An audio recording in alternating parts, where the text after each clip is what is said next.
नमस्कार, स्वागत है आपका आईबीपी न्यूज पर। मैं हूं आपके साथ शीरी। जन समस्याओं को आवाज देने वाले सबसे बड़े मंच यानी घंटी बजाओ में स्वागत है आपका।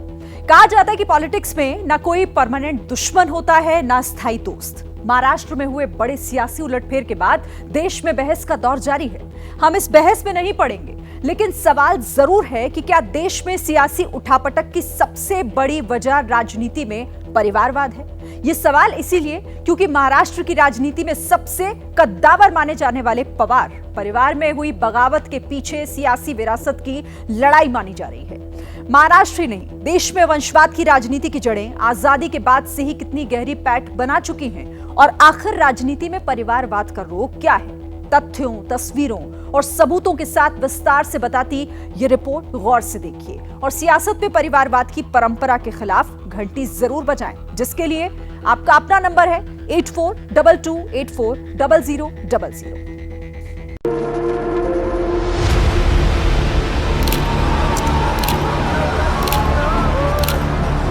परिवारवादी पार्टियां लोकतंत्र का सबसे बड़ा दुश्मन है, क्योंकि लोकतंत्र के मूलभूत सिद्धांतों को ही वो नकारता है।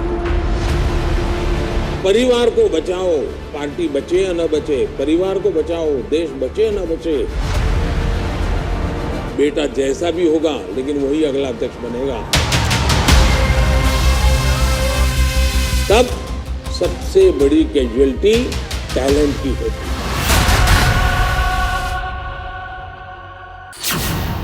देश की वंशवादी राजनीति का यही सार्वभौमिक सत्य है। मैं नेता, मेरे पिता नेता, मेरी मां नेता, मेरे चाचा ताऊ नेता, मेरे भाई बहन नेता, मेरे दोस्त नेता, सखा नेता। आजादी के बाद से ही देश की राजनीति परिवारवाद की ऐसी ही धुरी पर घूमती रही है। ये एक परिवार का किस्सा नहीं, ये एक राज्य का हाल नहीं। पिछले 75 साल में राजनीति में वंशवाद की जड़ें बहुत गहरी हो चुकी हैं। परिवारवाद और परिवारवादी पार्टियां देश के लोकतंत्र और देश के युवा दोनों की सबसे बड़ी दुश्मन है। दिल्ली से महाराष्ट्र और यूपी से बिहार तक जो सियासी उथल पुथल मची है, इसकी वजह भी कहीं ना कहीं वंशवाद की राजनीति को ही माना जा रहा है।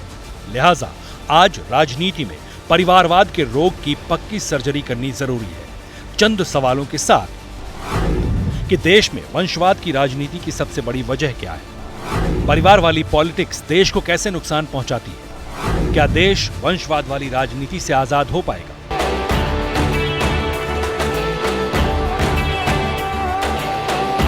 हिंदुस्तान की राजनीति में कुछ खास परिवारों का दबदबा हमेशा से रहा है और परिवारवाद के खिलाफ की राजनीति भी परवान चढ़ती रही है।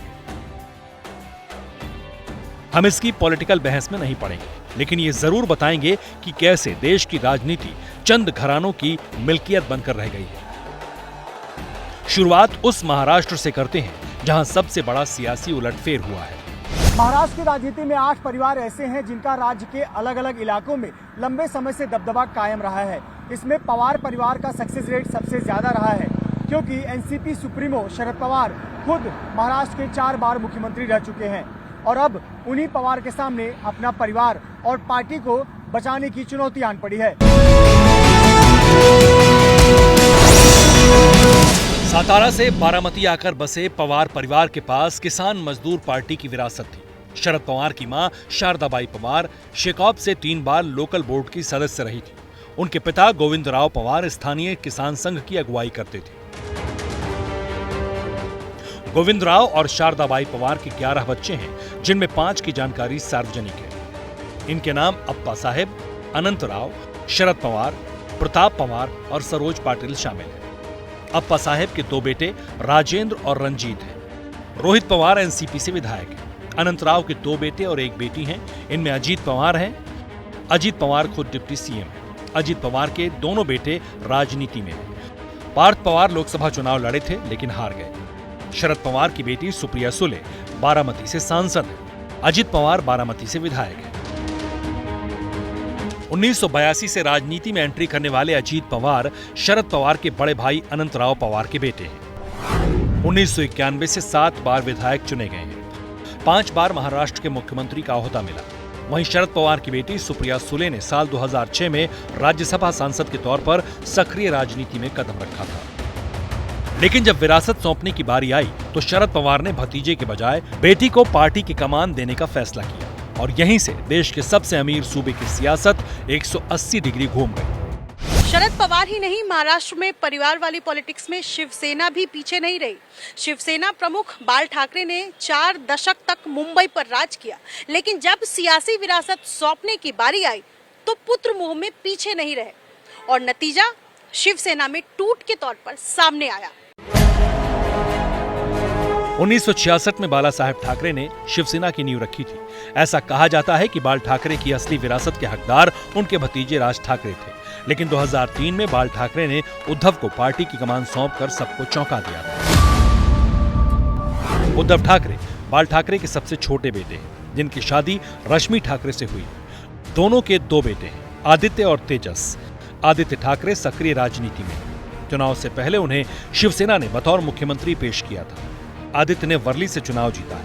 वहीं छोटे बेटे तेजस को भी कभी कभार रैलियों में देखा जाता रहा है। एनसीपी और शिवसेना ही नहीं, महाराष्ट्र में ऐसे कई नेता हैं जिनकी सियासी विरासत परिवार के इर्द गिर्द घूमती रही है। लेकिन सवाल फिर वही, क्या परिवार वाली पॉलिटिक्स सियासी अरमानों को आकार देने का जरिया बन चुकी? बिहार चलिए। महाराष्ट्र के दिग्गज पवार परिवार के पावर में हुई सियासी सेंधमारी का असर बिहार में भी दिखने लगा है। दावे हो रहे हैं कि महाराष्ट्र वाला एपिसोड बिहार में भी रिपीट हो सकता है। सवाल ये है कि क्या बिहार और महाराष्ट्र की राजनीति में क्या समानता है? महाराष्ट्र की तरह बिहार में भी पिछले कई दशक से राजनीति पर परिवारवाद हावी रहा है। करीब 1.5 दशक तक बिहार की सत्ता पर एक छत्र राज करने वाले लालू ने भी अपने परिवार को राजनीति से दूर नहीं रखा। लालू प्रसाद यादव 1990 से लेकर 97 तक मुख्यमंत्री रहे। 1996 में लालू यादव का नाम चारा घोटाले में आया। घोटाले में नाम आने पर लालू यादव ने इस्तीफा दे दिया, जिसके बाद राबड़ी देवी को बिहार का सीएम बनाया। राबड़ी देवी 2005 तक बिहार की मुख्यमंत्री रही। मौजूदा वक्त में लालू के दोनों बेटे बिहार की सत्ता में शामिल हैं। तेजस्वी के पास डिप्टी सीएम का ओहदा है, वहीं तेज प्रताप यादव वन मंत्री हैं। लालू यादव की बड़ी बेटी मीसा भारती राज्यसभा सांसद है। ये वजह है कि परिवारवाद के सवाल पर लालू यादव पलटवार करने में भी देर नहीं करते। मोदी जी को नीतीश कुमार भगवान से प्रार्थना है कि लोगों को दे बेटा बेटी दे ताकि वो परिवारवाद कर। बिहार की तरह यूपी में भी परिवारवादी राजनीति की जड़ें बहुत गहरी हैं। खासतौर से समाजवादी कुनबे में वंशवाद वाली राजनीति का काफी विस्तार है। लोहिया आंदोलन से सियासत की बुलंदियों तक पहुंचने वाले मुलायम सिंह ने भी जब सियासी विरासत को सौंपने का फैसला किया तो अपने बेटे पर ही भरोसा किया। में बैठे लोग कहते हैं परिवारवाद, परिवार परिवार। मैं आपसे कहना चाहता हूं, जिनके परिवार होते हैं वही परिवार वालों का दुख समझ सकते हैं। परिवार वाली पॉलिटिक्स का किस्सा इतना ही नहीं है। पंजाब में बादल परिवार से लेकर तमिलनाडु के करुणानिधि खानदान तक यही रवायत चली आ रही है।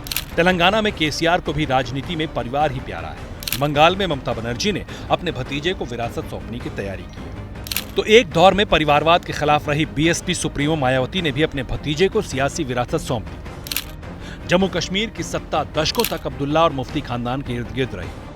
कांग्रेस के परिवारवाद पर सवाल उठाने वाली बीजेपी भी वंशवाद की राजनीति से ग्रसित है। रही बात कांग्रेस की, तो 2017 में कैलिफोर्निया यूनिवर्सिटी में राहुल गांधी ने क्या कहा था, वो गौर से सुनिए।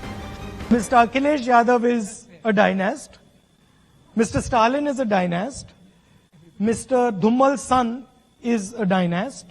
So, even Abhishek Bachchan is a dynast. I mean, that's how India runs. So, don't get after me because that's how the entire country is running. Rahul Gandhi ने कहा था कि देश ऐसे ही चल रहा है। सच्चाई भी यही है, लेकिन कब तक ऐसे चलेगा? वंशवाद की राजनीति से देश कब आजाद होगा? बड़ा सवाल यही है। आजादी के बाद देश में सबसे पहले समाजवादी चिंतक डॉक्टर राम मनोहर लोहिया ने पॉलिटिक्स में परिवारवाद का विरोध किया था। उसके बाद से वंशवाद वक्त वक्त पर सियासी बहस का मुद्दा बनता रहा है, लेकिन एक दूसरे पर इल्जाम लगाने के अलावा देश में ये बातें आगे नहीं बढ़ पाई हैं। ऐसा नहीं है कि सिर्फ राजनीति में ही परिवारवाद हो, भाई भतीजावाद हर जगह, हर पेशे में, हर स्तर पर मौजूद है। लेकिन राजनीतिक वंशवाद देश को कैसे कथित नुकसान पहुंचाता है, इस रिपोर्ट में देखिए।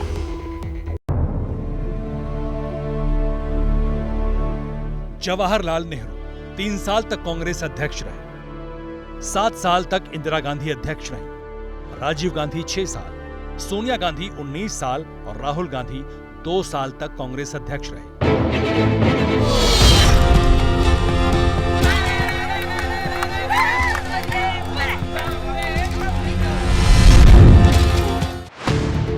यानी आजादी के बाद लंबे दौर तक कांग्रेस की कमान गांधी परिवार के हाथ में रही। ये वजह है कि देश की ग्रैंड ओल्ड पार्टी पर लगी परिवारवाद की नेम प्लेट हमेशा विरोधियों के निशाने पर रही। लेकिन सच ये भी है कि जिन्होंने कांग्रेस के परिवारवाद पर निशाना साधते हुए सियासत बुलंद की, वो खुद अपनी ही पार्टी को परिवारवाद से बचा नहीं सके। जम्मू कश्मीर के अब्दुल्ला और मुफ्ती परिवार हो, पंजाब का बादल खानदान, हरियाणा का देवीलाल परिवार, अजीत सिंह का परिवार, मुलायम सिंह, लालू यादव या महाराष्ट्र में बाला साहेब ठाकरे, शरद पवार, दक्षिण में चंद्रबाबू नायडू से लेकर के चंद्रशेखर राव का परिवार, तमिलनाडु में करुणानिधि और कर्नाटक में देवेगौड़ा का परिवार।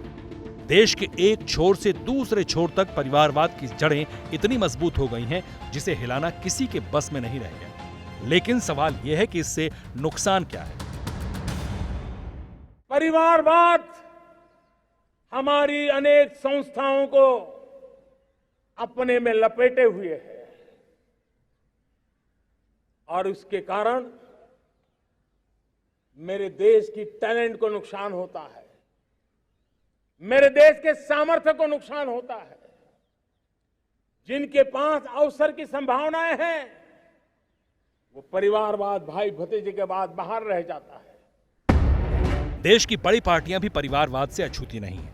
क्षेत्रीय दलों की हालत तो और भी बुरी है। राजनीति में परिवारवाद कैसे हावी है, इसका अंदाजा ऐसे लगाया जा सकता है। देश की मौजूदा लोकसभा में 30% सांसद किसी न किसी सियासी परिवार से ताल्लुक रखते हैं। कांग्रेस के 31% सांसद सियासी परिवारों से संबंध रखते हैं। वहीं बीजेपी के 22% सांसद भी राजनीतिक परिवारों से आते हैं। ये कहना गलत नहीं होगा कि राजनीति में सियासी खानदान से जुड़ा होना काबिल होने का मुख्य मापदंड हो गया है। परिवारवाद के चलते काबिल लोगों को आगे आने का मौका नहीं मिलता। कर्मठ कार्यकर्ता दरी बिछाते रह जाते हैं। और इसी के साथ घंटी बजाओ में फिलहाल इतना ही, लेकिन खबरें एबीपी न्यूज पर लगातार जारी।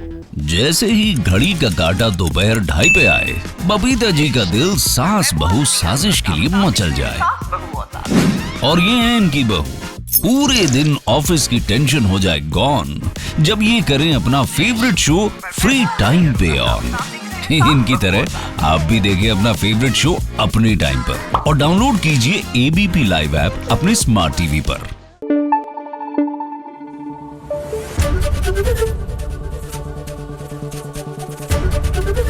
एबीपी न्यूज आपको रखे आगे।